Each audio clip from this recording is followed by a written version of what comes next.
how are you all? Welcome back to my channel. My name is Navneet Kaur, and as you all know that UGC NET exam of commerce subject is approaching, right? And the exam is going to be held on 17th of October. So इसलिए exam से पहले आपको ये जान लेना ज़रूरी है कि एग्ज़ाम में क्या क्या वो क्वेश्चंस हैं जिनके आने की हाईली प्रोबेबिलिटी है, राइट? सो इन्हीं 50 हाईली प्रोबेबल क्वेश्चंस को लेकर मैं आपके लिए ये वीडियो लेकर आई हूँ, जिसमें आपको पता चलेगा कि क्या वो क्वेश्चंस हैं जिनके आने की प्रोबेबिलिटी बहुत ज़्यादा है एग्जाम में। एंड अपने एग्जाम से पहले इन क्वेश्चंस को ज़रूर अच्छे से देख लेना, so that you can get an idea about what kind of questions can come in your exam, right? So guys, last video में हमने first set of 25 questions discuss किए थे, ठीक है? एंड इस वीडियो में हम नेक्स्ट सेट ऑफ 25 क्वेश्चंस को डिस्कस करेंगे। सो उस वीडियो को भी जाकर ज़रूर देख लेना कि क्या क्या क्वेश्चंस हमने वहाँ पर डिस्कस किए थे। Fine guys, so before moving further, this is something about me which you can just read out here. Also guys, you can connect with me on Instagram and Facebook, as well as you can join my Telegram channel for daily doses of practice questions, previous year questions, and as well as updates regarding UGC NET exam. The link is provided in the description box. Fine, so let us start with the question number 26. So here you are given match list 1 with list 2. So आपको यहाँ पर एक matching question given है, आपको list 1 को match करना है list 2 के साथ। लिस्ट 1 में क्या गिवन है आपको? Absolute cost advantage theory, comparative cost advantage theory, factor endowment theory and Leontief paradox. So ये क्या है? इंटरनेशनल ट्रेड थ्योरीज हैं। तो आपका ये टॉपिक कहाँ से बनता है? यूनिट 1 से। बहुत ही इंपॉर्टेंट टॉपिक है, ठीक है? एंड बिल्कुल प्रोबेबिलिटी है इस टॉपिक के क्वेश्चन, इस टॉपिक से रिलेटेड क्वेश्चन एग्जाम में आने के। अब क्वेश्चन किसी भी फॉर्म में आ सकता है, ऐसे मैचिंग के फॉर्म में भी आ सकता है, एक पर्टिकुलर थ्योरी के ऊपर भी क्वेश्चन पूछा जा सकता है, इन थ्योरीज के प्रोपाउंडर्स के ऊपर क्वेश्चन आ सकता है, राइट? तो काफ़ी इंपॉर्टेंट टॉपिक है। तो यहाँ पर आपको सिंपली इन थ्योरीज के बारे में मैंशन है, आपको करेक्ट थ्योरी के साथ करेक्ट उनका मैच करना है, ठीक है? तो देखो, एब्सोल्यूट कोस्ट एडवांटेज थ्योरी क्या होती है? जहाँ पर क्या होता है, कंट्रीज़ को किसी भी प्रोडक्ट की प्रोडक्शन में डायरेक्ट कोस्ट एडवांटेज होता है। मीन्स जब वो किसी प्रोडक्ट की प्रोडक्शन करते हैं तो उन्हें वहाँ पर कोस्ट एडवांटेज मिलता है एफिशिएंसी की वजह से, जिसकी वजह से उनकी कोस्ट बहुत कम आती है, ठीक है? It means that country is having absolute cost advantage, ठीक है?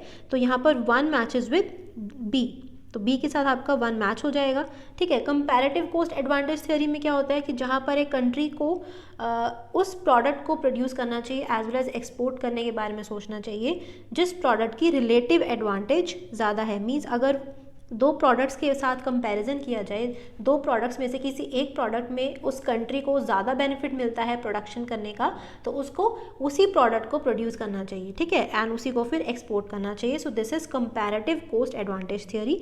सो second matches with D. Fine, now factor endowment theory क्या होती है? इसमें मीन्स एक कंट्री को उस प्रोडक्ट को प्रोड्यूस करना चाहिए जिसमें एक पर्टिकुलर फैक्टर ऑफ प्रोडक्शन है जो उस कंट्री के पास अबंडेंटली अवेलेबल है एंड वो उसका यूज़ करके उस प्रोडक्ट को प्रोड्यूस कर सकता है। जैसे कि सपोज लेबर, अगर आपके कंट्री में लेबर बहुत अच्छी है, अबंडेंटली अवेलेबल है, चीप लेबर है, सो आप उन प्रोडक्ट्स को यूज़ करो, जहाँ उन प्रोडक्ट्स को प्रोड्यूस करो जहाँ पर आपको लेबर की ज़्यादा रिक्वायरमेंट है, एंड फिर उन्हीं प्रोडक्ट्स को आप फिर बाहर एक्सपोर्ट करो। तो ऐसी थ्योरी को बोलते हैं factor endowment theory. So third matches with C, and lastly Leontief paradox. This is the empirical evidence based on US export of labor intensive goods challenging the factor endowment theory. So 4 matches with A, ठीक है? सो यहाँ पर आपको नीचे options given है, आपको correct option यहाँ से चूज़ करना है। तो हमारा करेक्ट ऑप्शन बनता है option number 1। Fine, so international trade theory ज़रूर पढ़कर जाना एग्जाम से पहले, एंड इन सभी थ्योरीज के प्रोपाउंडर्स कौन है उन्हें भी ज़रूर पढ़कर जाना, ठीक है? मोस्ट प्रोबेबली ये क्वेश्चन एग्जाम में आ सकता है। Next question number 27। Given below are 2 statement, statement 1 and statement 2। आपको आइडेंटिफाई करना है इनमें से करेक्ट इनकरेक्ट कौन सी है, एंड यहाँ से करेक्ट ऑप्शन चूज़ करना है। So statement 1 is payback period method considers all cash flows of a project, and statement 2, payback period method concerns more with the recovery of cost than profitability. So payback period method ये क्या है? एक capital budgeting technique है, right? Capital budgeting techniques बहुत ज़्यादा important है guys. आपको exam में इस पर्टिकुलर टॉपिक के ऊपर एक से ज़्यादा क्वेश्चन भी देखने को मिल सकते हैं, ठीक है? अब इसमें काफ़ी सारी टेक्निक्स होती हैं, पेपर में किसी भी फॉर्म से क्वेश्चन आ सकता है, एक पर्टिकुलर टेक्निक के ऊपर क्वेश्चन आ सकता है जैसे इस क्वेश्चन में है, ठीक है, या फिर सभी टेक्निक्स को लेकर फॉर्मूलाज आपसे पूछा जा सकता है। फॉर्मूलाज में क्या होगा, मैचिंग की फॉर्म में दे देंगे, ठीक है, करेक्ट मेथड को करेक्ट फॉर्मूला के साथ मैच करना है। So in this way questions can be asked from a particular topic. तो आपको उस टॉपिक को अच्छे से प्रिपेयर करना है, क्वेश्चन कैसे भी आए आप उसको इजीली अटेम्प्ट फिर कर पाओगे, ठीक है। So in this particular question हमें क्या गिवन है कि स्टेटमेंट 1 कह रहे हैं कि पे बैक पीरियड मेथड जो होता है वो एक प्रोजेक्ट के सभी कैश फ्लोज को कंसीडर करता है। अब देखो पे बैक पीरियड मेथड का फॉर्मूला क्या होता है, वहाँ पर आप कैसे निकालते हो पे back period, total investment divided by annual cash flows, ठीक है, जितनी आपने इन्वेस्टमेंट किया उसको डिवाइड करेंगे अगर एनुअल कैश फ्लोज से, you will get the pay back period. Means कितने टाइम में आपको आपकी इन्वेस्टमेंट पे बैक हो जाएगी। Suppose total investment is 1 lakh rupees, ठीक है, एंड आपको कैश फ्लोज जो मिलते हैं एनुअल बेसिस पे वो है 10,000। इट मीन्स पे बैक पीरियड मेथड पे बैक पीरियड कितना हो गया, 10 ईयर्स का। इट मीन्स आपको 10 ईयर्स में आपकी 1 लाख की जो आपने इन्वेस्टमेंट की है वो आपको पे बैक हो जाएगी। तो यहाँ देखो पे बैक पीरियड मेथड में सभी कैश फ्लोज प्रोजेक्ट के आपने यूज़ तो किए ही नहीं, आपने सिर्फ एनुअल कैश फ्लोज देख रहे हो, ठीक है, एंड आपने देखा कि 10 ईयर्स में आपको आपका सारा पैसा वापस मिल जाएगा। तो इसके बाद कितनी कैश फ्लोज आ रही हैं वो आपने नहीं कंसीडर किया। तो यहाँ पर स्टेटमेंट 1 में क्या है कि पे बैक पीरियड मेथड कंसीडर नहीं करता सभी कैश फ्लोज को। सो स्टेटमेंट 1 हो जाएगी wrong. Second is pay back period method concerns more with the recovery of cost than profitability. तो येस हम यहाँ पर यही देखते हैं कि हमारी जो कॉस्ट है, हमारी जो इन्वेस्टमेंट है प्रोजेक्ट में, वो कब रिकवर होगी, कितने टाइम में रिकवर होगी, प्रॉफिटेबिलिटी के ऊपर यहाँ पर फोकस ज़्यादा नहीं होता। So that is why statement 2 is correct. तो हमारा करेक्ट ऑप्शन क्या हो जाएगा, statement 1 is incorrect but statement 2 is correct. So correct option is option number 2। Clear. Next is which of the following statements are false. तो आपको यहाँ पर 4 statements given है, आपको आइडेंटिफाई करना है which of these are false and यहाँ से करेक्ट ऑप्शन चूज करना है। Statement A, the square of the coefficient of correlation is called coefficient of determination. तो ये टॉपिक आपका कहाँ से है, correlation coefficient as well as regression coefficient से, ठीक है। तो बिजनेस स्टैटिस्टिक्स वाली जो यूनिट है वहाँ से आपका टॉपिक है। तो यहाँ पर कोरिलेशन कोफिशिएंट्स का जो पूरा टॉपिक है as well as regression coefficient का बहुत अच्छे से करना। इनकी स्पेशली प्रॉपर्टीज़ के ऊपर बहुत एक्सपेक्टेड होता है क्वेश्चन आने के चांसेस बहुत ज़्यादा होते हैं, राइट। तो प्रॉपर्टीज़ को बिल्कुल भी मत करना, अच्छे से मतलब अच्छे से लर्न कर लो उनको और लिख के देख लो कि प्रॉपर्टीज़ पे आपको डेफिनेटली क्वेश्चन ज़रूर देखने को मिल जाएगा। फाइन। सो यहाँ पर देखते हैं हमें क्या क्या पूछा हुआ है। फर्स्ट स्टेटमेंट कह रहे हैं कि square of the coefficient of correlation is called coefficient of determination. तो कोफिशिएंट ऑफ कोरिलेशन को हम डिनोट करते हैं स्मॉल आर से। अगर आप इसका स्क्वायर कर देते हो you will get coefficient of determination. This is correct because coefficient of determination का भी कॉन्सेप्ट होता है जो हमें कैसे मिलता है जब हम आर का स्क्वायर कर देते हैं, ठीक है। Next, correlation coefficient is the geometric mean of the two regression coefficients. तो ये कोरिलेशन कोफिशिएंट की प्रॉपर्टी होती है कि वो क्या होता है, ज्योमेट्रिक मीन होता है टू रिग्रेशन कोफिशिएंट्स का। मीन्स bxy इंटू byx, ये क्या है, टू रिग्रेशन कोफिशिएंट्स। तो स्मॉल आर जो है वो इनका ज्योमेट्रिक मीन होता है, मीन्स आपका ये फॉर्मूला बनता है। सो ये इसकी प्रॉपर्टी है। So this statement is also correct. Third is the sign of the regression coefficients are always the same. तो रिग्रेशन कोफिशिएंट कौन कौन से, bxy एंड byx, ठीक है, इनका साइन हमेशा सेम होगा, इधर बोथ आर पॉजिटिव और बोथ आर नेगेटिव, ठीक है। तो ये स्टेटमेंट भी करेक्ट हो गई। Last is the regression coefficients are independent of the change of origin and of scale. So this statement is false because regression coefficients are only independent of the change of origin but not of scale. Means scale में अगर change आता है तो coefficients की value change हो जाती है, ठीक है। So इसलिए these are not independent of the change of scale. So that is why statement D is false. तो हमारी सिर्फ statement D false है, बाकी सभी true हैं। तो options में कहाँ आएगा हमारा, only D। फाइन। तो correct option is option number 4। Very important topic, ज़रूर अच्छे से करके जाना properties correlation coefficient as well as regression coefficient की। Next is given below are 2 statements. Again you are given 2 statements, you have to identify the incorrect and correct one. Fine. Statement 1 is the graph of unitary elastic demand is of the shape rectangular hyperbola, and statement 2 is price elasticity of demand is same at all points on a straight line demand curve. So topic यहाँ पर क्या use हो रहा है, elasticity of demand, very important, highly expected topic है exam में definitely question आप देखोगे इस टॉपिक से, ठीक है। इलास्टिसिटी ऑफ डिमांड को कैलकुलेट करना भी एग्जाम में आ सकता है, इसका फॉर्मूला होता है, बहुत सिंपल सा फॉर्मूला है, तो वो भी पढ़ लेना एक बार बिल्कुल, क्योंकि वहाँ पर कैलकुलेशन भी छोटी होती है, तो हाईली प्रोबेबल है कि न्यूमेरिकल भी यहाँ से आ सकता है एग्जाम में, ठीक है। तो यहाँ पर आपको पूछा गया है कि the graph of unitary elastic demand is of the shape rectangular hyperbola. तो unitary elastic demand means when elasticity of demand is equal to 1। तो बोल रहे हैं इसका ग्राफ जो होता है ना उसकी शेप होती है रेक्टेंगुलर हाइपरबोला की। तो देखो जब elasticity of demand equal to 1 होता है तो उसकी शेप कुछ इस तरह से बनती है, ग्राफ की शेप इस तरह से बनती है, ठीक है। और इस शेप को हम कहते हैं रेक्टेंगुलर हाइपरबोला। सो हमारी स्टेटमेंट 1 क्या हो गई, करेक्ट, ठीक है। तो ये आपको ध्यान रखना है कि इलास्टिसिटी ऑफ डिमांड जब 1 होती है उस केस में आपका ग्राफ इस तरह से बनता है, ठीक है। नेक्स्ट क्या है, price elasticity of demand is same at all points on a straight line demand curve. तो जब आप एक straight line demand curve draw करते हैं लाइक दिस डी कर्व, ठीक है, यहाँ पर सभी पॉइंट्स पे price elasticity of demand equal होती है, ऐसा स्टेटमेंट में कहा जा रहा है। बट ऐसा नहीं होता, हर पॉइंट पे डिफरेंट होती है। मिड पॉइंट पे इलास्टिसिटी इक्वल टू 1 होती है, ठीक है। अगर पॉइंट एक्स एक्सिस पे है तो वो 0 होती है, वाई एक्सिस पे है तो इलास्टिसिटी इन्फिनिटी होती है। अगर यहाँ कहीं बीच में है तो वो उसकी वैल्यू होती है लेस देन 1, एंड अगर इस एरिया में है पॉइंट्स यहाँ पर लाई करते हैं तो वैल्यू होती है ग्रेटर देन 1। इट मीन्स सभी पॉइंट्स पे सेम नहीं होती इलास्टिसिटी ऑफ डिमांड की वैल्यू। सो स्टेटमेंट 2 क्या हो जाएगी, इनकरेक्ट, ठीक है। और फर्स्ट क्या थी, correct. It means statement 1 is correct but statement 2 is incorrect. So correct option क्या हो जाएगा, ऑप्शन नंबर 1। फाइन। तो बिजनेस इकोनॉमिक्स यानी यूनिट 3 जो है वहाँ से टॉपिक है, बहुत इंपॉर्टेंट है, अच्छे से आप करके जाना एग्जाम के लिए। Fine. Next is question 30, which of the following is not a cash management model. तो कैश मैनेजमेंट मॉडल टॉपिक बहुत इंपॉर्टेंट है, क्वेश्चन एग्जाम में डेफिनेटली आ सकता है। यहाँ पर ये किस यूनिट से, आपकी बिजनेस फाइनेंस यूनिट से, ठीक है। तो काफ़ी सारे कैश मैनेजमेंट मॉडल्स हैं जिसमें बताया गया है कि एक ऑप्टिमम कैश बैलेंस कितना होना चाहिए, ठीक है। एक पर्टिकुलर फर्म के लिए कितना ऑप्टिमम कैश बैलेंस होना चाहिए, उसको लेकर काफ़ी सारे मॉडल्स हैं। तो ये आपको बताना है यहाँ पर कौन सा कैश मैनेजमेंट मॉडल नहीं है, inventory model, Walter's model, operating cycle model या फिर मिलर एंड और मॉडल। तो यहाँ पर अगर आपने ये टॉपिक नहीं भी पढ़ा, ठीक है, still you can answer this question correctly. कैसे, आप यहाँ से देखो कि कैश मैनेजमेंट मॉडल कौन सा नहीं हो सकता, इन्वेंट्री मॉडल हो सकता है या नहीं, वॉल्टर्स मॉडल हो सकता है या नहीं, ऑपरेटिंग साइकिल या फिर मिलर एंड और मॉडल।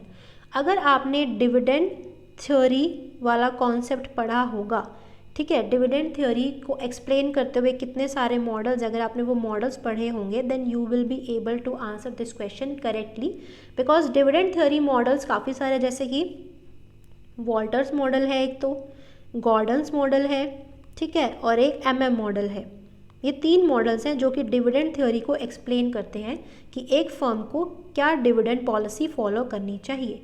तो यहाँ पर आप देख सकते हो वॉल्टर्स मॉडल एक ऑप्शन है, it means Walter's model dividend theory model है, so it can not be a cash management model. तो यहाँ पर करेक्ट ऑप्शन हो जाएगा option number 2। Clear. So this is how आप क्या कर सकते हो, अगर आपने एक पर्टिकुलर टॉपिक नहीं भी पढ़ा, यानी कैश मैनेजमेंट मॉडल आपने नहीं भी पढ़ा, तो आप दूसरे टॉपिक को आपने पढ़ा हुआ है उसकी हेल्प से आप इस क्वेश्चन को सॉल्व कर सकते हो, ठीक है। तो एग्जाम में कभी भी कोई टॉपिक आ जाए तो पैनिक नहीं होना, सिर्फ ये देखना है कि क्या उसका आंसर नहीं हो सकता, ठीक है। एलिमिनेट करते जाना है उन ऑप्शंस को जो आपको लगता है इसमें नहीं हो सकते, ठीक है, एलिमिनेशन प्रोसेस का यूज़ करके। तो यहाँ पर inventory model as well as Miller and Orr model, ये वाले जो 2 मॉडल हैं कैश मैनेजमेंट मॉडल्स, ये मेनली यूज़ होते हैं, ठीक है। ज़्यादातर इन्हें यूज़ किया जाता है कि ऑप्टिमम कैश बैलेंस कितना होना चाहिए इसको फाइंड आउट करने के लिए। तो कैश मैनेजमेंट मॉडल्स में इन दोनों को ज़रूर अच्छे से कर लेना, इनमें क्या होता है, ठीक है। इन्वेंट्री मॉडल जो था वो विलियम जे बॉमोल ने दिया था, ठीक है, इसको हम विलियम जे बॉमोल्स मॉडल भी कहते हैं, ठीक है। अब इसको इन्वेंट्री मॉडल क्यों कहते हैं, बिकॉज उन्होंने जो यहाँ पर कॉन्सेप्ट यूज़ किया है वो इन्वेंट्री मैनेजमेंट वाला कॉन्सेप्ट यूज़ किया। इन्वेंट्री मैनेजमेंट में एक टर्म आती है इकोनॉमिक ऑर्डर क्वांटिटी, जिसमें हम देखते हैं कि रीऑर्डर क्वांटिटी का कितना मिनिमम कितना लेवल होना चाहिए, मीन्स आपको कितनी क्वांटिटी को ऑर्डर करना चाहिए, ठीक है। इन्वेंट्री मैनेजमेंट में ये टर्म आती है, तो इसी का यूज़ करके उन्होंने कैश को कैश का बैलेंस कितना होना चाहिए वो इन्होंने यहाँ पर बताया है, इसलिए इसको हम इन्वेंट्री मॉडल भी कह देते हैं। ठीक है, वैसे किसने दिया था? विलियम जे बॉमोल ने। ठीक है, तो ये दोनों मॉडल्स, कैश मैनेजमेंट मॉडल ज़्यादा इंपॉर्टेंट है, इनको एक बार अच्छे से देख लेना, दोनों में क्या होता है, कैसे optimum cash balance find out किया जाता है, बिकॉज क्वेश्चन एक्सपेक्टेड है, हाईली प्रोबेबल है, एग्जाम में आ सकता है। Clear? So next question is okay, answer क्या है यहाँ पर? Correct, option number 2। Next is question 31, which of the following statements are true about new consumer protection act 2019? तो यहाँ पर आपका टॉपिक क्या है? Consumer protection act, which is from unit 1, that is business environment. ठीक है, अब कंज्यूमर प्रोटेक्शन एक्ट जो पुराने वाला था 1986, तो अभी क्योंकि नया वाला जो एक्ट है वो अभी रिसेंटली फोर्स में आया है, तो हाईली प्रोबेबल है कि वो नए एक्ट के रिगार्डिंग क्वेश्चंस पूछ सकते हैं एग्जाम में। तो नए एक्ट में क्या क्या चेंजेस आए हैं उसको लेके मैंने एक सेपरेट वीडियो बनाई है, जिसे आप ज़रूर जाकर देख सकते हैं, in case you do not know about what changes have been brought into this new act, right. तो आप उन सभी चेंजेस को जाकर देख सकते हैं, मैंने सेपरेट वीडियो बनाई है, ज़्यादा पॉइंट्स नहीं है, 9 to 10 पॉइंट्स हैं हार्डली। एक बार देख लोगे तो अच्छे से समझ आ जाएगा कि क्या क्या चेंजेस आए हैं। तो एग्जाम में नए एक्ट के ऊपर क्वेश्चन आ सकता है। सो देखते हैं यहाँ पर हमें क्या क्या स्टेटमेंट्स गिवन है। First, it came into force in July 2020। So yes, it is correct, because इसी साल जुलाई में नया ये एक्ट जो है फोर्स में आया है। अब इसको हम न्यू कंज्यूमर प्रोटेक्शन एक्ट 2019 क्यों कहते हैं? बिकॉज देखो, कोई भी चीज़ है वो एक्ट बनने से पहले उसका बिल जो होता है वो पास होता है। ठीक है, बिल पास जो उसकी फाइनल एसेंट होती है वो कौन देता है? प्रेसिडेंट। प्रेसिडेंट ने अप्रूवल दे दी बिल को तो वो एक्ट बन जाता है। तो प्रेसिडेंट ने लास्ट ईयर यानी 2019 में अप्रूवल दे दी थी कि नया कंज्यूमर प्रोटेक्शन एक्ट जो है फोर्स में आएगा, बट उस टाइम फोर्स में नहीं आया था, मीन्स लागू नहीं हुआ था। वो कब से लागू हुआ है? जुलाई 2020 से फोर्स में आ गया है ये न्यू एक्ट। ठीक है, तो आपको यहाँ कंफ्यूज नहीं होना, 2020 में फोर्स में आया था और बिल कब पास हुआ था? 2019 में, इसलिए इसको हम कहते हैं new consumer protection act 2019। So first statement correct हो गई है। Second is CCPA is a new apex authority under this act. तो येस, इस नए एक्ट में एक नई अथॉरिटी बनाई गई है which is CCPA, that is central consumer protection authority. तो इस अथॉरिटी का काम क्या है? ये ध्यान रखेगी कि कोई भी कंज्यूमर के जो राइट्स हैं उनका वायलेशन तो नहीं हो रहा, कंज्यूमर को जो प्रोडक्ट्स प्रोवाइड करवाए जा रहे हैं वो सही है या नहीं। ठीक है, अगर कोई भी प्रॉब्लम आती है कि प्रोडक्ट में कुछ भी डैमेज है तो ये अथॉरिटी के पास राइट है कि वो उस प्रोडक्ट को रिटर्न करवा सकती है। ठीक है, मतलब वापस रिकॉल करवा सकती है, कस्टमर्स को रिफ़ंड इनिशिएट कर सकती है, या फिर अगर कोई एडवर्टीजमेंट्स भी इशू हो रही है रिगार्डिंग द प्रोडक्ट, अगर वो मिसलीडिंग एडवर्टीजमेंट्स हैं तो उसके रिगार्डिंग भी CCPA एक्शन ले सकती है। सो ये सारे काम CCPA करती है। तो ये एपेक्स अथॉरिटी एस्टैब्लिश की गई है अंडर दिस एक्ट। ठीक है, तो ये स्टेटमेंट क्या हो गई? Correct. Next is no fees shall be there for filing cases of up to 10 lakh rupees. तो कह रहे हैं कि नए एक्ट में क्या होगा कि 10 लाख रुपीज़ तक का अगर आपका कोई केस है, मीन्स उस केस में जो अमाउंट इन्वॉल्व है वो 10 लाख रुपीज़ तक है, तो कोई फीस आपको नहीं देनी पड़ेगी कंप्लेन करने के लिए। So it is false, because ये जो लिमिट है ये 5 लाख रुपीज़ तक है। ठीक है, अगर आपका केस है उसमें अमाउंट 5 लाख रुपीज़ तक है तो आपको कोई फीस नहीं देनी। तो सी स्टेटमेंट क्या हो गई? फॉल्स। ठीक है, ये correct, incorrect. Last is state commission will handle cases involving amount between 20 lakh rupees and 1 crore rupees. तो ये स्टेट कमीशन की जो यहाँ पर लिमिट्स बताई हैं, this is related to the old act. ठीक है, ओल्ड एक्ट में ये था, नए एक्ट में क्या हो गया है कि स्टेट कमीशन की लिमिट्स हो गई हैं 1 करोड़ से 10 करोड़ तक। नेशनल कमीशन की हो गई हैं more than 10 crore, means greater than 10 crore. ठीक है, एंड डिस्ट्रिक्ट में क्या हो गए, वहाँ पर लेस देन आपकी 1 करोड़ हो गई है, लेस देन 1 करोड़।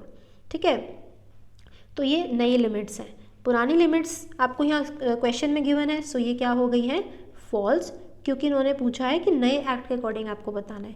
तो कौन कौन सी हमें क्या बताना है? True statements. ठीक है, क्वेश्चन में ध्यान से पढ़ना कि आपको क्या पूछा गया है।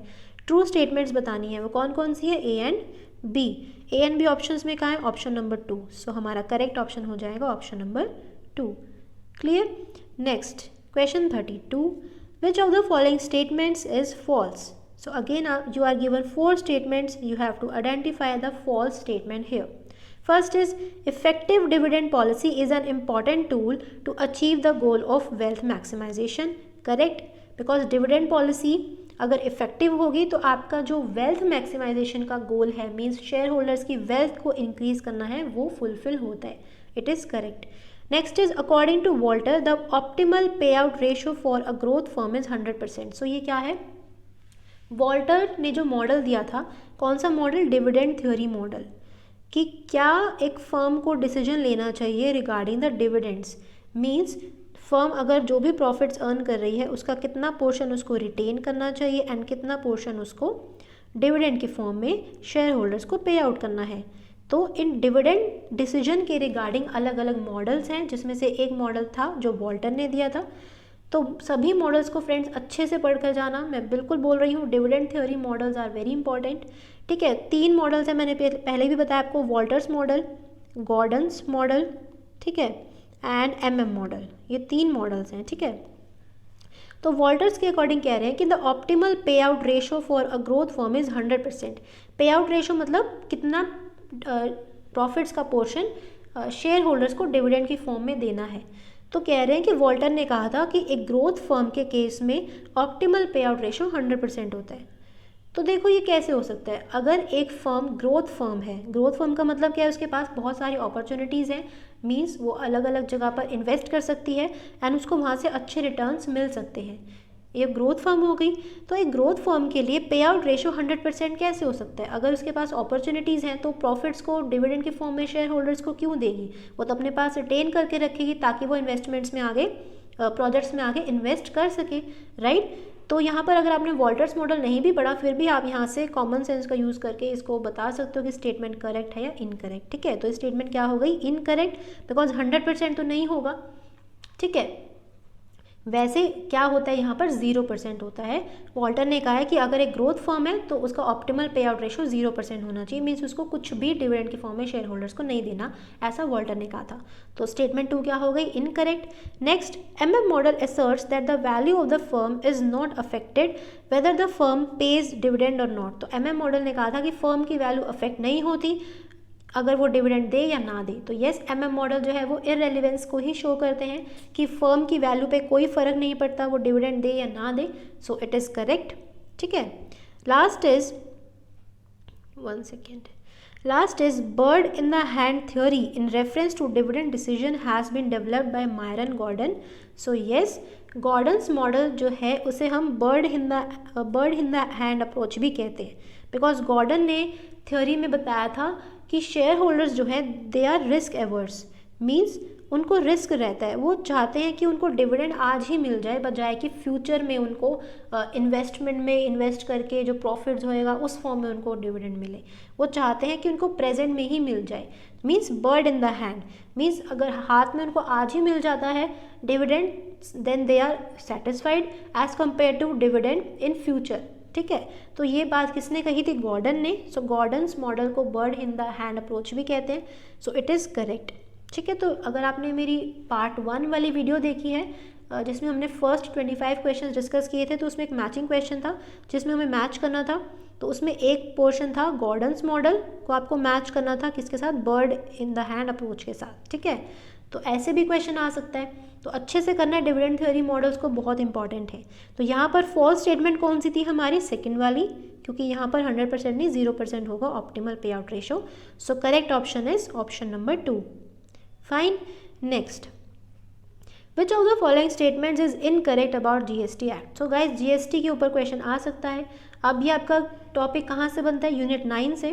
ठीक है, लीगल एस्पेक्ट्स वाली जो यूनिट है, ये वाली यूनिट न्यूली ऐड हुई है सिलेबस के अंदर, पहले नहीं थी। तो इस यूनिट के अंदर काफ़ी सारे एक्ट्स हैं, जैसे कि इंडियन कॉन्ट्रैक्ट एक्ट है, ठीक है, GST हो गया, सेल ऑफ गुड्स एक्ट हो गया, ठीक है, इंटेलेक्चुअल प्रॉपर्टी राइट्स एक्ट है, काफ़ी सारे एक्ट्स हैं, नेगोशिएबल इंस्ट्रूमेंट्स एक्ट हो गया, RTI हो गया, राइट टू इन्फॉर्मेशन एक्ट।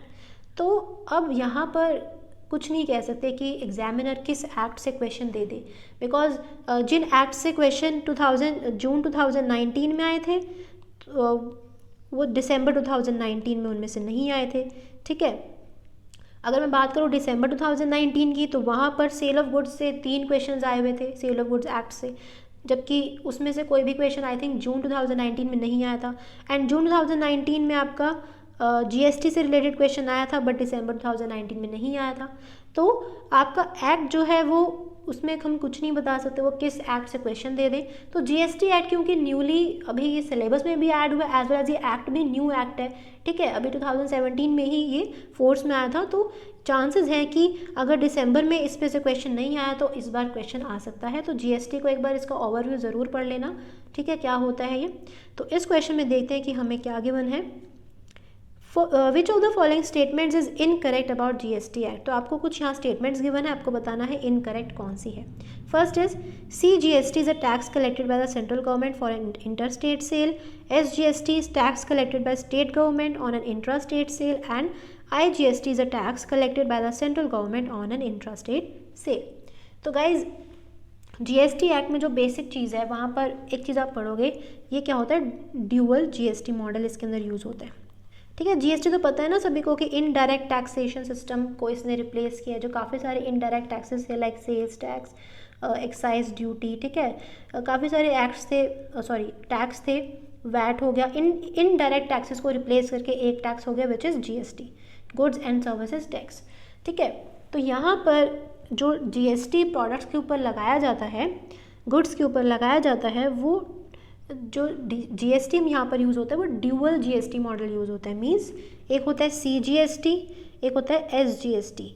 मतलब जीएसटी का कुछ पोर्शन जाता है सेंट्रल गवर्नमेंट के पास एंड कुछ पोर्शन जाता है स्टेट गवर्नमेंट के पास। तो वो अलग अलग ट्रांजैक्शंस में अलग अलग होता है। जैसे कि अगर इंटर स्टेट सेल है, इंटर स्टेट का मतलब क्या होता है, बिटवीन टू स्टेट्स, ठीक है। अगर दो स्टेट्स के बीच में है तब टैक्स कैसे होता है। एंड इंट्रा स्टेट सेल में क्या होता है, with in a state, means एक स्टेट के अंदर जब ट्रांजैक्शन हो रही है, मीन्स गुड्स का परचेज और सेल हो रहा है, उस केस में टैक्स कैसे कलेक्ट होता है। तो देखो अगर एक ही स्टेट में ट्रांजैक्शन हो रही है, ठीक है, विद इन अ स्टेट, उस केस में क्या होता है, दो टैक्स लगते हैं, CGST that is central GST and SGST that is state GST। तो दोनों में क्या क्या इक्वल पोर्शन जाता है। अगर आपका जीएसटी का रेट 12% है तो 6% जाएगा CGST के पास, सेंट्रल गवर्नमेंट के पास, एंड 6% जो होगा वो SGST होगा जो जाएगा स्टेट गवर्नमेंट के पास, ठीक है। बट अगर टू स्टेट्स के बीच में ट्रांजैक्शन हो रही है उस केस में लगता है IGST मीन्स इंटीग्रेटेड GST, ठीक है। सपोज 12% GST रेट है तो यहाँ पर IGST कितना होगा, 12%। अगर दो स्टेट्स के बीच में ट्रांजैक्शन हो रहा है तो ये सेंट्रल गवर्नमेंट के पास जाता है टैक्स, वो डिसाइड करती है कितना पोर्शन दोनों स्टेट्स में डिस्ट्रीब्यूट होगा। तो यहाँ पर इंटीग्रेटेड GST लगाया जाता है किस केस में, जब ट्रांजैक्शन बिटवीन टू स्टेट्स है, means inter state sale. Fine, अब देखते हैं क्वेश्चन में क्या गिवन है। CGST is a tax collected by central government for an inter state sale. False, क्योंकि ये कब कलेक्ट होता है, in case of intra state, means जब एक पर्टिकुलर स्टेट के अंदर ही ट्रांजैक्शन हो रही है। Next is SGST is a tax collected by state government on an intra state sale. True, because ये ट्रू है, इंट्रा स्टेट सेल में SGST स्टेट गवर्नमेंट के पास जाता है। And IGST is a tax collected by the central government on an intra state sale. False, क्योंकि यहाँ पर इंटर स्टेट सेल में होता है, inter means between two states, ठीक है। तो यहाँ पर हमें क्या आइडेंटिफाई करना था, इनकरेक्ट स्टेटमेंट्स। इनकरेक्ट कौन कौन सी है, A and C। A and C कहाँ है, ऑप्शन नंबर 2 में। Option number 2 is correct. Fine, next, match list 1 with list 2। List 1 में गिवन है थ्योरीज ऑफ प्रॉफिट, लिस्ट 2 में गिवन है इकोनॉमिस्ट। तो सिंपली आपको डिफरेंट थ्योरीज ऑफ प्रॉफिट है उनके प्रपाउंडर के साथ किस इकोनॉमिस्ट ने कौन सी थ्योरी प्रपाउंड की थी, सिंपली मैच करना है। तो येस, प्रपाउंडर्स के नेम बहुत इंपॉर्टेंट है, जो भी थ्योरी आप पढ़ो प्रपाउंडर का नेम ज़रूर करना। ऐसे सिंपल, कई बार सिंपल नेम्स को ही मैच करना आ जाता है, तो ये वाले क्वेश्चंस काफ़ी इजी रहते हैं, ठीक है। तो यहाँ पर नीचे से आपको फिर करेक्ट ऑप्शन को चूज़ करना है।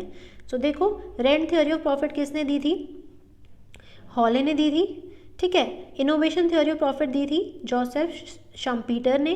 रेंट थ्योरी ऑफ प्रॉफिट दी थी वॉकर ने। And dynamic theory of profit दी थी क्लार्क ने। तो यहाँ पर करेक्ट ऑप्शन हो जाएगा ऑप्शन नंबर 1। काफ़ी बार इस टॉपिक से क्वेश्चन आया है, हाईली प्रोबेबल है इस बार भी आ सकता है, बिल्कुल चांसेस हैं। तो इस टॉपिक को मत छोड़कर जाना, एक बार ज़रूर पढ़ लेना अगर नहीं पढ़ा है तो। Fine, so let's move on to the next question.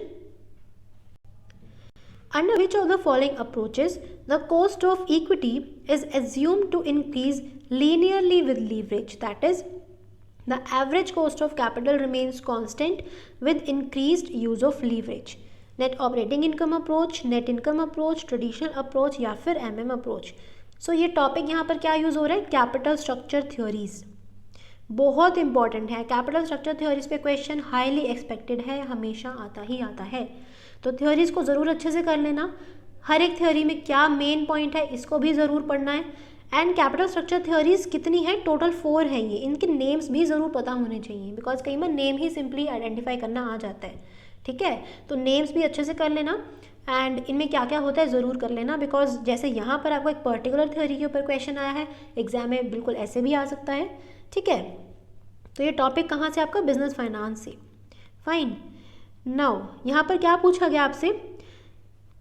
The cost of equity is assumed to increase linearly with leverage. मतलब किस अप्रोच में ऐसा होता है कि जब आप लीवरेज को इंक्रीज करते हो, मीन्स जब आप डेट को इंक्रीज करते हो, तो उस केस में आपकी जो कॉस्ट ऑफ इक्विटी है वो भी इंक्रीज होती है. ऐसा एज्यूम किया जाता है. किस अप्रोच में? ठीक है, मतलब एवरेज कॉस्ट ऑफ कैपिटल आपकी कांस्टेंट रहती है जब आप लीवरेज को इंक्रीज करते हो. तो देखो, नेट ऑपरेटिंग इनकम अप्रोच में ऐसा सिनेरियो होता है, बिकॉज वहाँ पर जब डेट को इंक्रीज किया जाता है तो कॉस्ट ऑफ इक्विटी भी इंक्रीज हो जाती है, बिकॉज शेयर होल्डर्स को लगता है कि डेट इंक्रीज करने से रिस्क इंक्रीज हो रहा है. सो इसलिए वो अपना डिविडेंड इंक्रीज, उनकी डिमांड बढ़ जाती है डिविडेंड को इंक्रीज करने की. सो that is Y cost of equity is assumed to be increased with the increased use of debt or you can say leverage. ठीक है, तो ये तो करेक्ट हो गया. उसके बाद average cost of capital remains constant with increased use of leverage.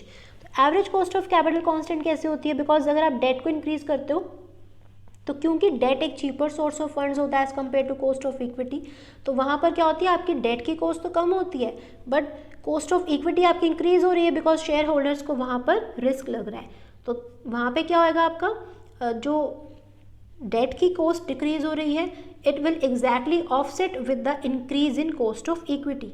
ठीक है, तो बैलेंस हो जाएगा, मीन्स एक इंक्रीज दूसरा डिक्रीज. तो एवरेज कॉस्ट ऑफ कैपिटल क्या रहेगी? कांस्टेंट रहेगी जब आप डेट को इंक्रीज करोगे. तो ऐसा सिनेरियो कहाँ बनता है? नेट ऑपरेटिंग इनकम अप्रोच में. Fine. So option 1 is correct है फ्रेंड्स. तो कैपिटल स्ट्रक्चर थ्योरीज को ज़रूर अच्छे से देख लेना एक बार, बहुत इंपॉर्टेंट है, हाईली प्रोबेबल है इस टॉपिक से क्वेश्चन आ सकता है. Fine. So next question is which one of the following is not a method of calculating cost of equity capital. तो यहाँ पर टॉपिक क्या है? Cost of capital. पूछा गया आपसे कि इक्विटी कैपिटल को कैलकुलेट करने के मेथड्स में से इनमें से कौन सा मेथड नहीं है. ठीक है, तो अच्छे से कॉस्ट ऑफ कैपिटल भी इंपॉर्टेंट है, इस टाइप से क्वेश्चन आ सकता है एग्जाम में. तो देखो, डिविडेंड यील्ड मेथड होता है कैलकुलेट करने के लिए, dividend yield plus growth method भी होता है. Yield to maturity method, it is use to calculate cost of debt not cost of equity. ठीक है, एंड अर्निंग्स यील्ड मेथड भी यूज़ होता है. तो यहाँ पर हमारा करेक्ट ऑप्शन क्या हो जाएगा? Option number 3, because yield to maturity method cost of equity को कैलकुलेट करने के लिए यूज़ नहीं होता. Next is which one of the following is not correct. आपको बताना है इसमें से क्या करेक्ट नहीं है. तो यहाँ पर आप देख सकते हो, यहाँ पर आपको फॉर्मूलाज गिवन है, और ये फॉर्मूलाज किस टॉपिक से रिलेटेड है? आपका जो टॉपिक है बनता है मार्जिनल कॉस्टिंग का. तो guys, marginal costing as well as standard costing, these topics are highly probable. Questions exam में डेफिनेटली आ सकता है, दोनों से भी आ सकता है, नहीं तो किसी एक के ऊपर भी आ सकता है. तो फॉर्मूलाज भी आप मार्जिनल कॉस्टिंग के फॉर्मूलाज बहुत इंपॉर्टेंट हैं, इनको ज़रूर करके जाना, बिकॉज ऐसे फॉर्मूलाज भी एग्जाम में क्वेश्चन में पूछ सकते हैं. एज वेल एज कई बार क्या होता है, एक पर्टिकुलर क्वेश्चन भी आपसे न्यूमेरिकल पूछ लेते हैं जिसमें छोटा ही फॉर्मूला लगता है. ठीक है, तो न्यूमेरिकल क्वेश्चंस छोटे कैलकुलेशंस वाले आ सकते हैं, जैसे कि सपोज आपको पीवी रेशियो कैलकुलेट करना आ जाए. ठीक है, एंड फॉर्मूला आपका ये वाला सपोज यूज़ हो रहा है, तो क्या है? सिंपल सा फॉर्मूला है, ज़्यादा बड़ी कैलकुलेशन नहीं होती, तो एग्जाम में आ सकते हैं न्यूमेरिकल क्वेश्चंस भी. तो मार्जिनल कॉस्टिंग के फॉर्मूलाज बहुत इंपॉर्टेंट है, जितने भी फॉर्मूलाज बनते हैं सभी को अच्छे से कर लेना. ठीक है, तो यहाँ पर आपसे पूछा गया है which one of the following is not correct. Incorrect आपको फॉर्मूला यहाँ से बताना है. तो देखो, margin of safety is equal to profit by PV ratio, it is correct, यही फॉर्मूला होता है. PV ratio is equal to change in contribution by change in sales multiplied by 100, correct. Break even point in units is equal to fixed cost divided by contribution per unit, ये भी correct है। Required sales to earn desired profits is equal to desired profit divided by PV ratio, no. Formula यहाँ पर क्या होता है, desired profit plus fixed cost divided by PV ratio, ठीक है, तो प्लस फिक्स्ड कॉस्ट भी यहाँ पर आएगा, तो ये फॉर्मूला क्या हो गया, इनकरेक्ट। तो हमारा करेक्ट ऑप्शन क्या हो गया, option number 4। Fine, next, which of the following is not included under the definition of goods under the Sale of Goods Act 1930? तो guys sale of goods act 1930 में जो गुड्स की definition है बहुत अच्छे से पढ़ना, एग्जाम में हाईली प्रोबेबल है क्वेश्चन इस टॉपिक से पूछा जा सकता है, ठीक है। अगर आपने ये एक्ट नहीं पढ़ा तो बेसिक ज़रूर पढ़ लेना कि सेल ऑफ गुड्स क्या होता है, इसमें गुड्स की डेफिनेशन में क्या क्या चीज़ें को गुड्स माना गया है, ठीक है, सेल का मीनिंग क्या होता है, अग्रीमेंट टू सेल क्या होता है, तो ये बेसिक चीज़ें ज़रूर एक बार पढ़ लेना, एग्जाम में क्वेश्चन आ सकता है। तो यहाँ पर आपसे पूछा गया है कि इनमें से डेफिनेशन, गुड्स की डेफिनेशन में क्या इंक्लूडेड नहीं है, ठीक है, मनी, पेटेंट्स, शेयर्स या फिर एक्शनेबल क्लेम्स। तो देखो जो गुड्स की डेफिनेशन एक्ट के अंदर मेंशन है उसके अकॉर्डिंग देखो यहाँ पर आपको गिवन है कि गुड्स में क्या क्या आता है, every kind of movable property, ठीक है, मूवेबल प्रॉपर्टी आएगी गुड्स के अंदर, इट मीन्स इमूवेबल प्रॉपर्टी नहीं आएगी, जैसे कि लैंड, प्लांट एंड मशीनरी, ठीक है। अब मूवेबल प्रॉपर्टी में क्या क्या आएगा, every kind of movable property other than actionable claims and money, means इन दोनों के अलावा किसी भी टाइप की मूवेबल प्रॉपर्टी है, it will be considered as goods under sale of goods act 1930।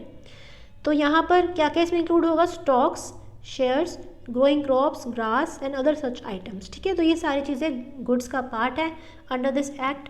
और साथ में क्या क्या चीज़ें, ancient as well as rare coins, तो एंशिएंट और रेयर कॉइन्स को भी गुड्स माना गया है, वाई, बिकॉज यहाँ पर इन कॉइन्स को हम कुछ भी परचेज करने के लिए यूज़ नहीं करते। मनी जो है सिंपली जो कि लीगल टेंडर है वो गुड्स में नहीं आता, बिकॉज उसे आप यूज़ कर रहे हो गुड्स, फर्दर गुड्स को परचेज करने के लिए, तो उसे गुड्स नहीं माना गया। बट एंशिएंट कॉइन्स जो होते हैं, रेयर कॉइन्स जो हैं, इन्हें आप कुछ परचेजिंग करने के लिए यूज़ नहीं कर रहे हो, these are not the prevalent legal tender, right. तो ये आपका क्या है, गुड्स की तरह इन्हें माना जाता है, बिकॉज इनकी वैल्यू होती है जिस वैल्यू पे इन्हें सेल एंड परचेज किया जाता है। As well as patents, goodwill, copyrights and trademarks, इन्हें भी गुड्स माना गया है। फाइन, तो क्वेश्चन में क्या क्या गिवन है हमें, मनी नहीं होता इंक्लूड, पेटेंट्स होते हैं, शेयर्स भी होते हैं, एक्शनेबल क्लेम्स नहीं होते, तो बी एंड सी हमारे पूछा क्या गया, सॉरी, नॉट इंक्लूडेड, तो नॉट इंक्लूडेड कौन कौन से हो गए, ए एज वेल एज डी, तो ए एंड डी कहाँ पर है, ऑप्शन नंबर 4 में, correct option is option number 4। Fine, next is National Housing Bank was established in 1987 as wholly owned subsidiary of which of the following? So guys, this question is from unit banking and financial institutions, ठीक है, तो banking वाली जो unit है वहाँ से topic, वहाँ से क्वेश्चन है। तो यहाँ पर जो आपके जितने भी डेवलपमेंट इंस्टीट्यूशंस हैं, जैसे कि IDBI हो गया, ठीक है, IFCI हो गया, UTI, काफ़ी सारे यहाँ पर इंस्टीट्यूशंस हैं, LIC, GIC, तो इनके ऊपर क्वेश्चन एक से ज़्यादा भी आता है एग्ज़ाम में, हाईली प्रोबेबल है क्वेश्चन आने की, तो इन सभी को अच्छे से ज़रूर कर लेना। फुल फॉर्म तो करोगे ही, सभी क्या फुल फॉर्म होती है, और क्या करोगे, ईयर ऑफ इस्टेब्लिशमेंट, कब ये इस्टेब्लिश हुए थे, बहुत इंपॉर्टेंट है, इनका ईयर अच्छे से लर्न कर लेना, एज वेल एज सभी का पर्पज़, कि कौन सा इंस्टीट्यूशन किस पर्पज़ के लिए इस्टेब्लिश हुआ था, ठीक है, एंड थोड़ी सी हिस्ट्री के भाई कैसे इस्टेब्लिश हुआ था, क्या हुआ था, तो उसके ऊपर भी क्वेश्चन आपसे पूछा जा सकता है। जैसे इस पर्टिकुलर क्वेश्चन में आपसे पूछा गया है कि नेशनल हाउसिंग बैंक जो कि 1987 में इस्टेब्लिश हुआ था, कैसे, as wholly owned subsidiary of which of the following, means जब वो इस्टेब्लिश हुआ तब वो किसकी होली ओन सब्सिडरी की फॉर्म में इस्टेब्लिश हुआ था, तो वो हुआ था RBI की होली ओन सब्सिडरी की फॉर्म में, ठीक है, but at present it has been taken over by the government, ठीक है, तो it is no longer a wholly owned subsidiary of RBI, it has been taken over by the government. तो यहाँ पर देखा आपने हिस्ट्री से रिलेटेड क्वेश्चन है कि जब ये इस्टेब्लिश हुआ था तब क्या सिनेरियो था, ठीक है, तो आपसे ऐसे क्वेश्चन आ सकते हैं एग्जाम में। तो इनके ईयर ऑफ इस्टेब्लिशमेंट, इनका पर्पज़ अच्छे से कर लेना, एज वेल एज इनकी क्या फुल फॉर्म है। फाइन, तो यहाँ पर हमारा करेक्ट ऑप्शन क्या हो जाएगा, option number 3, that is Reserve Bank of India. Fine, next is given below are 2 statements, one is assertion and the other is reason. Assertion reason के क्वेश्चंस भी एग्जाम में आते हैं, ठीक है, जिसमें आपको क्या करना होता है, असर्शन जो कि स्टेटमेंट गिवन होती है, आपको बताना होता है कि वो ट्रू है या फॉल्स, एंड फिर उसके रिगार्डिंग रीज़न गिवन होता है जिसे आपको आइडेंटिफाई करना होता है ट्रू या फॉल्स। अगर असर्शन ट्रू है एंड रीज़न भी ट्रू होती है, फिर आपको बताना होता है कि रीज़न जो है वो असर्शन को करेक्टली एक्सप्लेन कर रहा है या नहीं, वो करेक्ट एक्सप्लेनेशन दे रहा है या नहीं, आपको बताना होता है। ठीक है, यहाँ से करेक्ट ऑप्शन आपको चूज़ करना होता है। सो यहाँ पर क्या गिवन है, in case of short run cost behaviour MC curve cuts AC curve at its minimum. Reason is while AC continues to decrease, MC begins to rise. तो यहाँ पर टॉपिक क्या है, AC MC। AC क्या है, average coast, MC क्या है, marginal coast. Unit कौन सी है, बिजनेस इकोनॉमिक्स। तो AC MC बहुत इंपॉर्टेंट है, प्रॉबेबल है, इस पर से क्वेश्चन आ सकता है। ठीक है, ये शॉर्ट रन कोस्ट कर्व्स हैं, बेसिकली कोस्ट कर्व्स हैं आपके ये। ठीक है, तो AC MC हो गया या फिर TFC हो गया, TC हो गया, यानी कि total fixed cost, total cost, TVC total variable cost, AFC average fixed cost, AVC average variable cost. तो ये कोस्ट कर्व्स इंपॉर्टेंट हैं। ठीक है, इन सभी का क्या कॉन्सेप्ट है, इनके कर्व्स कैसे बनते हैं, मीन्स इनका ग्राफ कैसे बनता है, तो ये भी आपको पता होना चाहिए। तो यहाँ पर इस पर्टिकुलर क्वेश्चन में आपको ग्राफ से रिलेटेड ही क्वेश्चन पूछा गया है, and basically relation between AC and MC दोनों में क्या रिलेशन है, अगर आप वो रिलेशन भी पढ़ोगे तो आपको इजीली क्वेश्चन आप यहाँ पे सॉल्व कर सकते हो। तो in case of short run cost behaviour MC curve cuts AC curve at its minimum. तो देखो MC और AC कर्व कैसे बनते हैं। तो देखो यहाँ पर MC कर्व आपका इस तरह से बनता है, ठीक है, and AC curve is drawn like this. ठीक है, ये पॉइंट है इंटरसेक्शन का जहाँ पर दोनों एक दूसरे को कट कर रहे हैं। सॉरी 1 सेकेंड, ओहो पूरा इरेज हो गया, मैं फिर से ड्रॉ कर देती हूँ। ये हो गया आपका MC कर्व, ठीक है, एंड ये हो गया आपका AC कर्व। तो ये हो गया पॉइंट ऑफ इंटरसेक्शन, दोनों यहाँ पर इंटरसेक्ट कर रहे हैं। ठीक है, यहाँ पर इंटरसेक्शन का जो पॉइंट है ये होता है मिनिमम पॉइंट, किसका, AC का। ठीक है, यहाँ पर AC जो है मिनिमम हो जाता है, मीन्स इस पॉइंट के बाद AC जो है देखो अब राइज करना स्टार्ट हो गया। इसके पहले जो है वो डिक्रीज़ कर रहा है। ठीक है, उसका मिनिमम पॉइंट आ गया, फिर उसके बाद उसने क्या किया, राइज करना स्टार्ट कर दिया। और MC का जो मिनिमम पॉइंट है वो यहाँ पर आता है। ठीक है, मीन्स AC के पहले ही MC का मिनिमम पॉइंट आ गया, उसके पहले MC डिक्रीज़ हो रहा था, फिर उसका मिनिमम पॉइंट आ गया, उसके बाद उसने राइज करना स्टार्ट कर दिया। ठीक है, तो क्वेश्चन में आपको गिवन है कि MC जो है वो AC को उसके मिनिमम पॉइंट पे कट करता है। तो यस, MC AC को उसके मिनिमम पॉइंट पे कट करता है, ये ट्रू हो गई है। नेक्स्ट स्टेटमेंट में क्या है, नेक्स्ट स्टेटमेंट में अभी देख लेते हैं क्या गिवन है हमें। While AC continues to decrease MC begins to rise. मतलब AC जब डिक्रीज कर रहा होता है MC जो है राइज करना स्टार्ट कर देता है।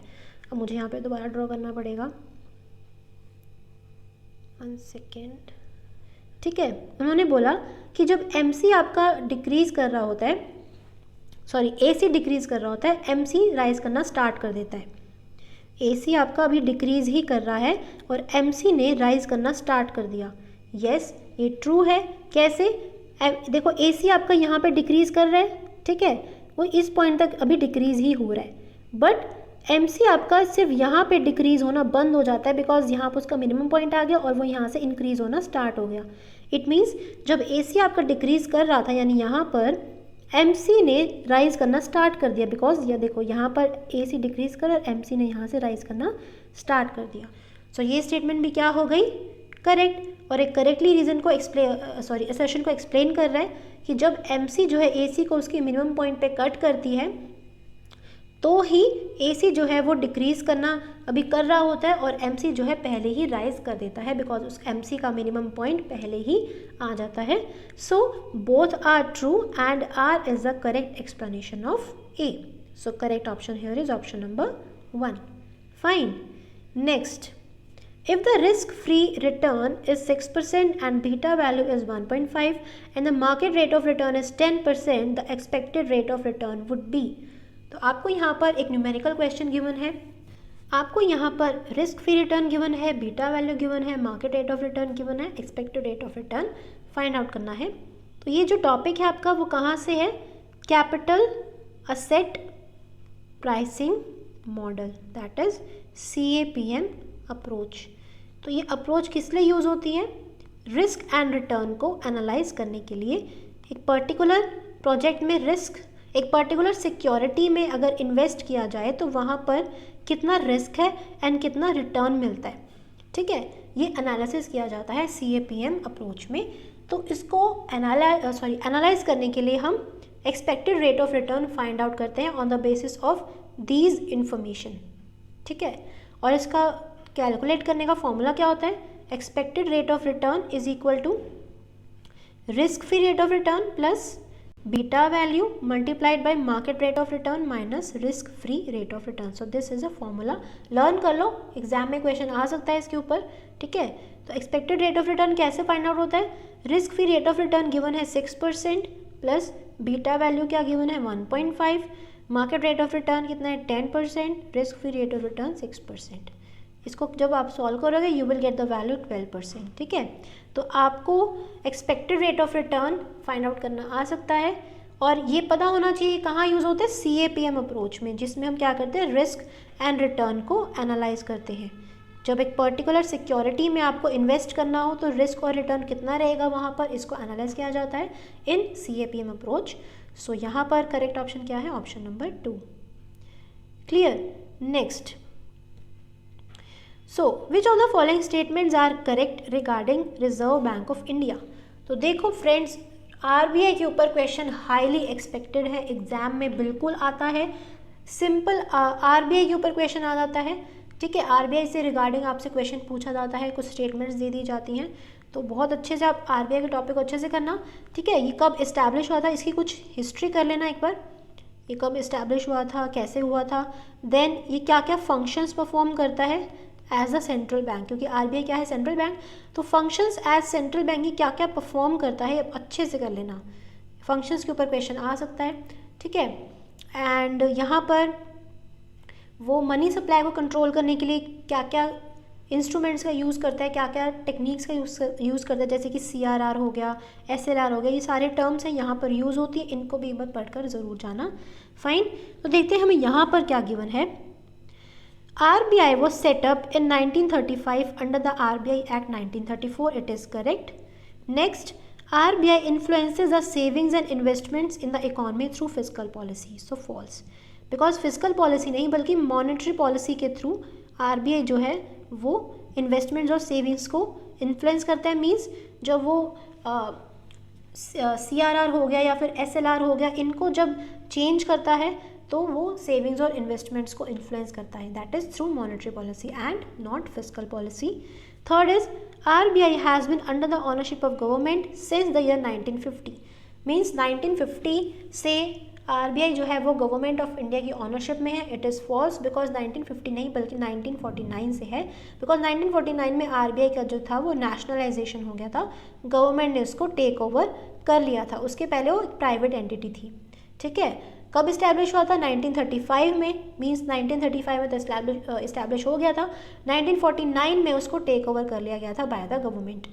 Last is RBI worked as central bank of Pakistan till June 1948। It is correct. तो जब आप RBI की थोड़ी सी हिस्ट्री पढ़ोगे आपको पता चलेगा कि उसने as central bank of Pakistan भी वर्क किया है टिल जून 1948। फाइन, हमें क्या बताना है? Correct statements. करेक्ट कौन कौन सी है? A करेक्ट है, ठीक है, एंड D करेक्ट है। A एंड D कहाँ पर है? ऑप्शन नंबर 4 में। Option number 4 is correct. So guys, RBI का टॉपिक बहुत इंपॉर्टेंट है, इस टॉपिक के ऊपर क्वेश्चन आने के चांसेस हाईली हैं।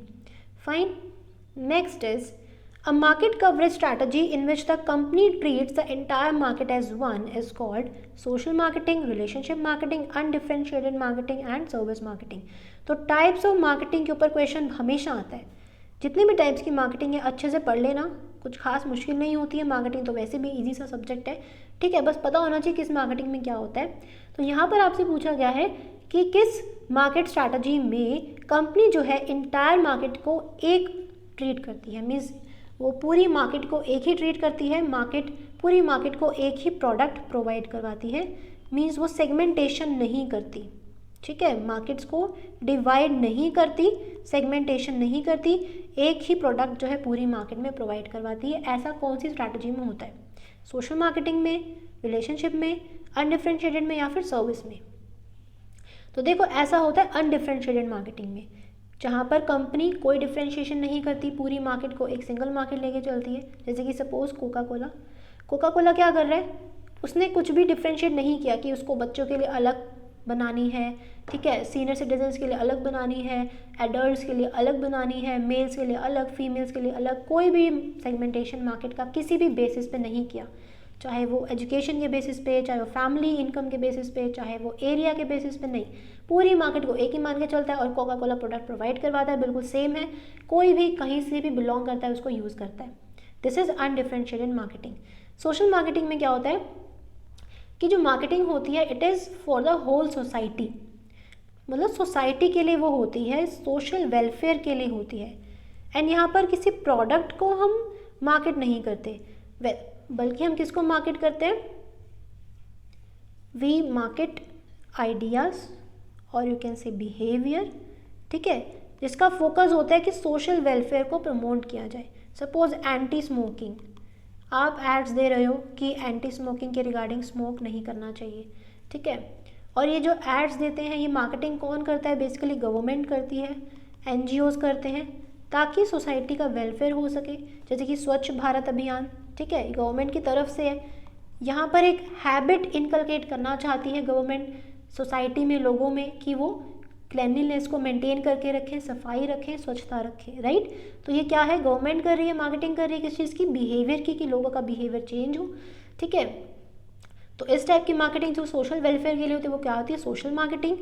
रिलेशनशिप मार्केटिंग में क्या होता है कि फर्म का जो फोकस होता है वो कस्टमर्स के साथ अच्छे रिलेशन बिल्डअप करने के ऊपर होता है, वो टाइम टू टाइम कस्टमर के साथ कांटेक्ट में रहते हैं, उनको टाइम टू टाइम स्कीम्स बताते रहते हैं, ठीक है, तो वो क्या है, रिलेशनशिप मार्केटिंग। सर्विस मार्केटिंग में क्या होता है, हम सर्विसेज की मार्केटिंग करते हैं, मीन्स इंटैंजिबल गुड्स, जैसे कि बैंकिंग की सर्विसेज होती हैं, ट्रांसपोर्टेशन की सर्विसेज होती हैं, right, these kind of services.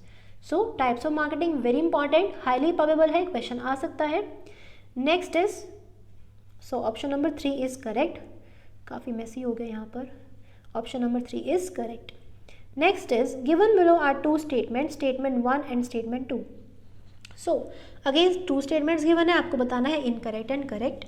Statement 1 में क्या कह रहे हैं, as per the new TDS rates effective from 14 May 2020 टिल 31 March 2021 the rate of TDS in case of insurance commission received by an individual has been reduced to 3.75%. And statement 2 is old and new TDS rates are the same in case of winnings from horse race. So guys, this question is from TDS rates topic, यानी income tax unit से है, ठीक है। TDS rates बिल्कुल highly expected है, question आ सकता है। सो यहाँ पर TDS रेट्स में कुछ चेंजेस लाए गए हैं, ठीक है। एंड स्टेटमेंट 1 में कह रहे हैं कि जो नए TDS रेट्स इफेक्टिव हुए हैं फ्रॉम 14 May 2020 से 31 March 2021 तक, तो उस केस में जो इंश्योरेंस कमीशन एक इंडिविजुअल को जो रिसीव होता है, उस केस में जो TDS का रेट है वो रिड्यूस हो गया 3.75%, वो हो गया है। इट इज़ करेक्ट, ठीक है। अभी मैं आपको बताऊंगी क्या क्या TDS रेट्स अभी चल रहे हैं। Next, old and new TDS rates are same in case of winnings from horse races, this is also correct, because वहाँ पर कोई चेंज नहीं लाया गया है, दोनों ही केसेस में जो आपका TDS रेट है वो सेम है। तो यहाँ पर करेक्ट ऑप्शन क्या हो जाएगा, 3, both the statements are correct, fine. So यहाँ पर टेबल के फॉर्म में आप देख सकते हो कि आपको यहाँ पर नेचर ऑफ पेमेंट गिवन है, ठीक है, कि interest received on securities, dividend received from mutual funds, in cases में क्या क्या TDS रेट्स हैं। यहाँ पर सेक्शन भी मेंशन है, सेक्शन चाहे तो आप लर्न कर सकते हैं, अदरवाइज आप स्किप भी कर सकते हैं। ओल्ड TDS रेट्स क्या हैं ये आपको मेंशन है, एंड न्यू TDS रेट्स जो कि सिर्फ 31 March 2021 तक ही इफेक्टिव है, ठीक है। ये जो पैंडमिक की सिचुएशन है, कोविड की सिचुएशन है, उसको देखते हुए गवर्नमेंट ने चेंज किए हैं रूल्स में, ठीक है, फाइनेंस मिनिस्टर ने चेंज किए कि TDS का रेट जो है वो कम कर दिए हैं, रिड्यूस कर दिए हैं, और वो कब तक इफेक्टिव रहेंगे, सिर्फ 31 March 2021 तक, यानी फाइनेंशियल ईयर 2020 से 2021 तक जो है सिर्फ उस टाइम तक के लिए इफेक्टिव है। अब क्योंकि ये रेट्स चेंज हुए हैं, नए रेट्स हैं, तो इसके ऊपर से क्वेश्चन आपसे पूछा जा सकता है। तो यहाँ पर मैंने टेबल के फॉर्म में old as well as new TDS rates को मेंशन कर दिया है। तो ओल्ड तो आपको अच्छे से पता होने ही चाहिए, न्यू के ऊपर क्वेश्चन आ सकता है, तो वो भी यहाँ पर मेंशन है हर एक कैटेगरी में। वैसे तो काफ़ी सारी कैटेगरीज हैं, बट ये कुछ मेन कैटेगरीज है जिसमें से क्वेश्चन एग्जाम में आ सकता है। तो आप इन कैटेगरीज को कर लेना, अच्छे से लर्न कर लेना कि पहले क्या रेट था एंड अब वो क्या हो गया है, ठीक है। एंड वो कब तक इफेक्टिव है, 31 मार्च 2021 तक, ये ज़रूर याद रखना। तो ये कुछ TDS रेट्स हैं, इनको आप ज़रूर कर लेना, एग्जाम में क्वेश्चन आ सकता है। Fine, next, match list 1 with list 2, again propounder of theory of motivation. तो यस, मोटिवेशनल थ्योरीज बहुत इंपॉर्टेंट है। अब यहाँ पर आपसे प्रोपाउंडर से क्वेश्चन पूछा गया है, तो प्रोपाउंडर तो इंपॉर्टेंट है ही, एज वेल एज हर एक थ्योरी में क्या होता है वो भी कर लेना, किसी एक पर्टिकुलर थ्योरी के ऊपर भी क्वेश्चन आ सकता है, ठीक है। यहाँ से आपको फिर करेक्ट ऑप्शन चूज़ करना है। तो सिंपली डॉक्टर विलियम ओची इन्होंने दी थी जी थ्योरी, डगलस मैकग्रेगर ने दी थी X and Y theory, Frederick Herzberg ने दी थी hygiene theory and Abraham Maslow ने दी थी नीड हायरार्की थ्योरी, ठीक है। तो करेक्ट ऑप्शन क्या हो जाएगा, ऑप्शन नंबर 1। तो अच्छे से कर लेना मोटिवेशनल थ्योरीज, एक क्वेश्चन यहाँ से ज़रूर बनता है, पेपर में ज़रूर आ सकता है। Fine, next is for the success of penetration price policy which one of the following is not desirable. तो प्राइसिंग स्ट्रैटेजीज एक फर्म कौन कौन सी अडॉप्ट कर सकता है, बहुत इंपॉर्टेंट है, हाईली एक्सपेक्टेड है, क्वेश्चन आ सकता है।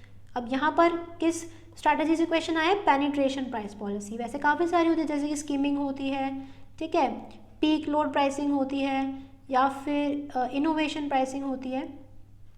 तो काफ़ी सारी स्ट्रैटेजी हैं, अच्छे से सभी स्ट्रैटेजीज को कर लेना। अब यहाँ पे आपसे क्या पूछा गया है कि पेनिट्रेशन प्राइस पॉलिसी के सक्सेस के लिए इनमें से क्या डिज़ायरेबल नहीं है, ठीक है। अब पेनिट्रेशन प्राइस पॉलिसी क्या होती है, इसमें होता है कि फर्म जो है अपने प्रोडक्ट का प्राइस रिड्यूस कर देती है ताकि वो ज़्यादा से ज़्यादा मार्केट को कवर कर सके, ठीक है, पेनिट्रेट कर सके। पेनिट्रेट का मतलब होता है जितना हो सके वो मार्केट को कवर कर सके। वो कैसे करती है, प्राइस को रिड्यूस करके, ताकि ज़्यादा से ज़्यादा कस्टमर्स उनके प्रोडक्ट को परचेज करें। तो अगर उसको पेनिट्रेशन प्राइस पॉलिसी अडॉप्ट करनी है और उसको सक्सेसफुल बनाना है तो इनमें से क्या चीज़ नहीं होनी चाहिए। First is short run demand for the product to have elasticity greater than unity. तो यहाँ पर कह रहे हैं कि जो प्रोडक्ट की डिमांड है उसकी इलास्टिसिटी ग्रेटर देन यूनिटी हो सकती है नहीं। अगर देखो ग्रेटर देन यूनिटी होगी, इसका मतलब क्या है कि प्राइस में जितना चेंज आएगा उससे ज़्यादा चेंज डिमांड में आएगा। तो ये तो अच्छी बात है, अगर कंपनी प्राइस रिड्यूस करेगी तो डिमांड बहुत ज़्यादा इंक्रीज होगी, तो अच्छी बात है, यही तो मोटिव है कंपनी का, तो ये डिज़ायरेबल है। Next, availability of economies of large scale production. तो येस, अगर कंपनी के पास लार्ज स्केल प्रोडक्शन की इकोनॉमीज अवेलेबल है, मीन्स अगर वो लार्ज स्केल पर प्रोड्यूस करती है तो उसकी पर यूनिट कॉस्ट कम आती है, तो अच्छी बात है, फिर तो अपने प्रोडक्ट्स का प्राइस वो इजीली रिड्यूस कर सकती है, ठीक है। तो ये तो होना चाहिए, तो it is also desirable. Next, product to have very low cross elasticity of demand. Cross elasticity of demand का मतलब क्या होता है, जब आपके दो गुड्स हैं, ठीक है, और एक गुड 1 के अगर प्राइस में इंक्रीज होता है तो गुड 2 की डिमांड जो है वो डिमांड में जब चेंज आए, this is called cross elasticity of demand. Suppose T आपका प्रोडक्ट है, आपने टी प्रोडक्ट के प्राइस को रिड्यूस कर दिया, तो जो दूसरा प्रोडक्ट था कॉफ़ी, उसकी डिमांड क्या होगी, कम हो गई। क्यों कम हो गई, क्योंकि अब टी की डिमांड बढ़ जाएगी क्योंकि उसके प्राइसेस कम हो गए हैं। अगर ऐसा है it means cross elasticity of demand जो है वो ज़्यादा है, ठीक है। बट अगर आपकी लो है elasticity of demand, cross elasticity अगर आपकी लो है, इट मीन्स क्या है कि अगर आप टी के प्राइस रिड्यूस करोगे तो आपकी कॉफ़ी की जो डिमांड है वो कम नहीं होगी, and as a result of this tea की डिमांड जो है वो ज़्यादा नहीं होगी, राइट। और अगर ऐसा नहीं हुआ, मीन्स टी के प्राइस को कम करने से उसकी डिमांड ज़्यादा नहीं हुई, तो ये तो ऐसा तो होना नहीं चाहिए, बिकॉज मोटिव क्या होता है कंपनी का कि प्राइस के प्रोडक्ट को कम करते ताकि डिमांड बढ़े। और अगर जब लो क्रॉस इलास्टिसिटी ऑफ डिमांड है तो डिमांड नहीं बढ़ेगी ज़्यादा, तो ये चीज़ नहीं होनी चाहिए। तो यहाँ पर डिज़ायरेबल नहीं है, कौन सी स्टेटमेंट, सी वाली। क्लियर, आई होप आपको समझ आ गया कि यहाँ पे क्या है, ठीक है। और लास्ट क्या है, easy acceptance and adoption of the product by the consumers. तो येस, अगर कंज्यूमर्स ईजिली प्रोडक्ट को एक्सेप्ट कर रहे हैं तो प्राइस कम करने से आपका जो प्रोडक्ट है वो उसकी डिमांड बढ़ेगी, कंज्यूमर्स ईजिली उसको एक्सेप्ट करेंगे, तो ये भी डिज़ायरेबल है। तो क्या डिज़ायरेबल नहीं है, स्टेटमेंट सी, तो option number 3 is correct. Fine, next is which of the following is not a component of logistics management. तो लॉजिस्टिक्स मैनेजमेंट बहुत इंपॉर्टेंट है, एक्सपेक्टेड है, क्वेश्चन आ सकता है। तो आपको बताना है इसमें से क्या क्या लॉजिस्टिक्स मैनेजमेंट के कंपोनेंट्स नहीं होते। Warehousing, material handling, choice of distribution channel या फिर इन्वेंट्री कंट्रोल। तो देखो वेयर हाउसिंग होता है, मटीरियल हैंडलिंग भी होता है, इन्वेंट्री कंट्रोल भी होता है, but choice of distribution channels नहीं होता। और कौन कौन से कंपोनेंट्स होते हैं, ऑर्डर प्रोसेसिंग होता है, ठीक है, और क्या होता है, ट्रांसपोर्टेशन होता है, पैकेजिंग होता है। तो बेसिकली क्या है, लॉजिस्टिक्स को मैनेज करना है, कैसे आप प्रोडक्ट के फ्लो को मैनेज कर सकते हैं, चाहे आपका रॉ मटेरियल आपके फॉर्म में आ रहा है या फिर वो फिनिश गुड्स की फॉर्म में बाहर कस्टमर्स तक जा रहा है। तो आपके प्रोडक्ट के फ्लो को मैनेज करने के लिए लॉजिस्टिक्स मैनेजमेंट का यूज़ होता है एंड ये इसके कुछ कंपोनेंट्स होते हैं। तो कौन सा कंपोनेंट नहीं है, choice of distribution channels, that is only C. तो option number 3 is correct. Fine. Next is Sahaj is also known as ITR 1, ITR 2, ITR 3, ITR 4। तो यहाँ पर आप ऑप्शन आपको इजीली पहले ही दिख रहा है करेक्ट आंसर क्या है। तो देखो यहाँ पर ITR फॉर्म्स के ऊपर क्वेश्चन आ सकता है, बिल्कुल बहुत हाईली एक्सपेक्टेड है।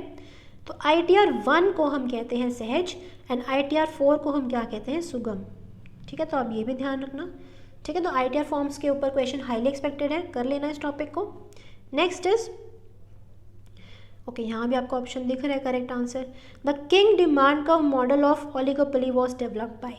तो जो ओलिगोपोली का जो डिमांड कर्व है which is also called as kink demand curve, वो किसने दिया था, वो दिया था स्वीजी ने। ठीक है, तो ओलिगोपोली क्या है, forms of market, various forms of market होते हैं, जैसे कि परफेक्ट कंपटीशन हो गया, मोनोपोली हो गया, मोनोपोलिस्टिक कंपटीशन, ओलिगोपोली। इनके ऊपर क्वेश्चन बिल्कुल आ सकता है। इन सभी के फीचर्स क्या है, मोनोपोली में क्या होता है, ओलिगोपोली में क्या होता है, अच्छे से कर लेना। ठीक है, हाईली एक्सपेक्टेड है फॉर्म्स ऑफ मार्केट के ऊपर क्वेश्चन, तो अच्छे से टॉपिक को कर लेना। Last is an MBO program refers to a comprehensive organization-wise goal-setting and appraisal program that usually involves the following steps. Arrange them in correct sequence. तो MBO में कुछ steps involved होते हैं जो कि आपको mention है, आपको उसको correct sequence में arrange करना है। तो MBO भी important है, that is management by objective, जो कि पीटर एफ ड्रकर ने दिया था। ठीक है, ये टॉपिक आपका जो यूज़ होता है, पीटर एफ ड्रकर टॉपिक आपका यूज़ होता है कहाँ पर है, HRM के अंदर, that is human resource management में यूज़ होता है। ठीक है, कि कैसे एक कंपनी जो है ऑब्जेक्टिव्स की हेल्प से मैनेज करती है, मींस ऑब्जेक्टिव सेट करके कैसे वो मैनेजर्स की परफॉर्मेंस को भी इवेलुएट करती है। ठीक है, तो मैनेजमेंट बाय ऑब्जेक्टिव्स। तो यहाँ पर देखो क्या क्या क्या करेक्ट सीक्वेंस हो सकता है। ठीक है, स्टेप्स को आप पढ़ लेना। देखो फर्स्ट स्टेप क्या होगा, first of all set the organisational goal. तो सबसे पहले ऑर्गेनाइजेशन के गोल्स क्या हैं वो सेट करेंगे। उसके बाद क्या करेंगे, डिपार्टमेंटल गोल्स हम सेट करेंगे। ठीक है, देन हम करेंगे डिस्कस डिपार्टमेंटल गोल्स, मींस सभी डिपार्टमेंट्स के जो जो मैनेजर्स हैं, जो जो वहाँ पर सबऑर्डिनेट्स हैं, ठीक है, जो भी एम्प्लॉयज़ हैं, सभी डिपार्टमेंट के एम्प्लॉयज़ के साथ उनके गोल्स को डिस्कस करेंगे। ठीक है, फर्स्ट क्या था, organisational goals, then departmental goals, then discuss करेंगे उनको। उसके बाद क्या करेंगे, एक्सपेक्टेड रिजल्ट्स को डिफाइन करेंगे, मींस क्या परफॉर्मेंस उन्हें अचीव करनी है, स्टैंडर्ड्स को यहाँ पर सेट करेंगे, मींस क्या ऑब्जेक्टिव्स उन्हें अचीव करने हैं, एंड लास्टली परफॉर्मेंस को रिव्यू करेंगे। ठीक है, तो लास्ट स्टेप क्या है, डी। और डी देख लो, लास्ट स्टेप देखो कहाँ पे डी गिवन है, थर्ड ऑप्शन में। तो इट मीन्स थर्ड आपका करेक्ट है, correct option is option number 3। Fine guys, so this is 50 highly probable questions which can come in your exam. सो अगर आपका एग्जाम 17 अक्टूबर को है, एग्जाम से पहले ज़रूर इस वीडियो को देख लो एंड जितना हो सके अपने फ्रेंड्स के साथ भी शेयर करना, सो दैट उनका भी बेनिफिट हो सके। Fine guys, so this is all for today's video. This is me, Navneet Kaur, signing off. So I'll meet you in the next video and all the very best for your exam. Till then, keep learning and thank you so much for watching.